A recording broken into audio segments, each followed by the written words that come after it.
is a lamp unto my feet, and a light unto my path. Thy word is a lamp unto my feet, and a light unto my path. First reading.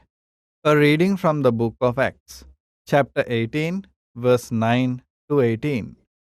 One night, Paul had a vision, in which the Lord said to him, "Do not be afraid, but keep on speaking, and do not give up, for I am with you.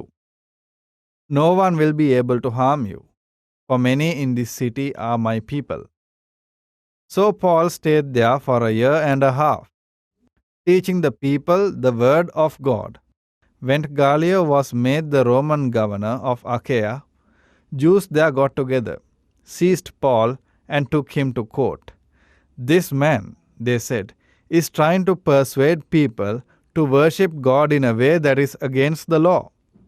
Paul was about to speak when Gallio said to the Jews, "If this were a matter of some evil crime or wrong that has been committed, it would be reasonable for me to be patient with you Jews. But since it is an argument about words and names and your own law, you yourselves must settle it. I will not be the judge of such things." And he drove them out of the court. They all grabbed Sosthenes, the leader of the synagogue, and beat him in front of the court. But that did not bother Gallio a bit. Paul stayed on with the believers in Corinth for many days, then left them and sailed off with Priscilla and Aquila for Syria. Before sailing from Cenchreae, he had his head shaven because of a vow he had taken. The word of the Lord.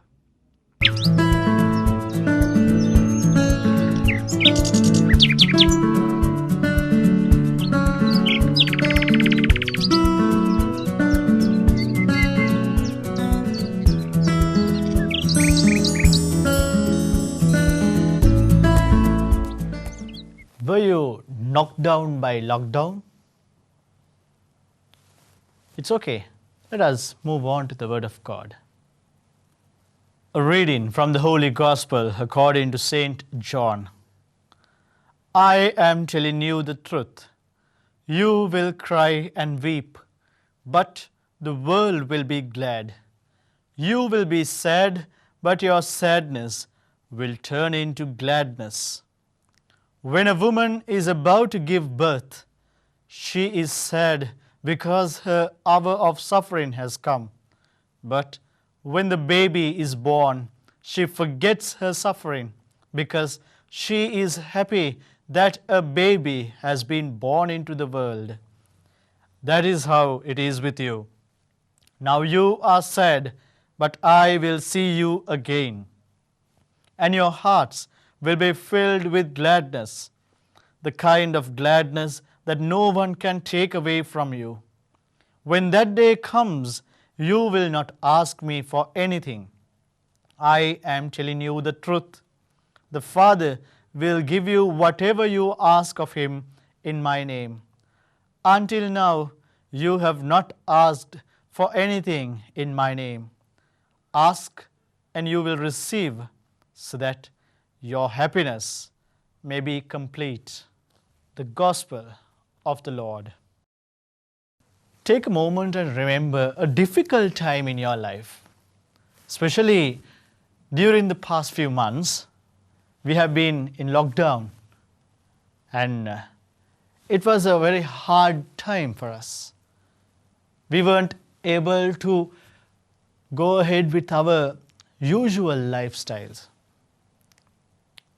In fact, if we consider these difficult moments in life, what were the emotions that came up in our minds? We had anger in us. We had sadness. We had hatred in us. But as we gradually came over these difficult times, we tend to forget all these. My dear friends in Jesus Christ, this concept was taught to the disciples by Jesus, especially using the example of a mother giving birth to a child. Sometimes we hear how mothers find it very difficult to give birth to their child. But the pain, the suffering that they undergo is forgotten as soon as they see the face of their little child. My dear friends in Jesus Christ, this is what Jesus is telling you and me. You and I may face so many challenges, so many difficult situations, but we need to be focused on God the Almighty. We might feel low, we might feel angry, we might feel that we are cornered, but we need to handle our emotions. Today, most of us find it difficult to cope up with our emotions. In fact, today we see the younger generation. They are lacking patience. They are struggling hard to cope up with their emotions. Today, Jesus gives us the word of encouragement, gives us hope. We need to cope up with our emotions. We need to face the reality. Through facing reality, we need to do God's work. We need to act as agents of God's love with all the challenges, with all the difficulties we are facing.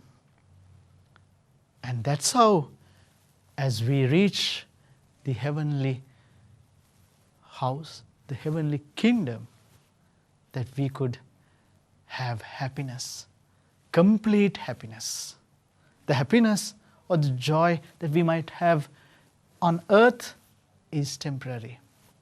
It is for a short time. It is incomplete.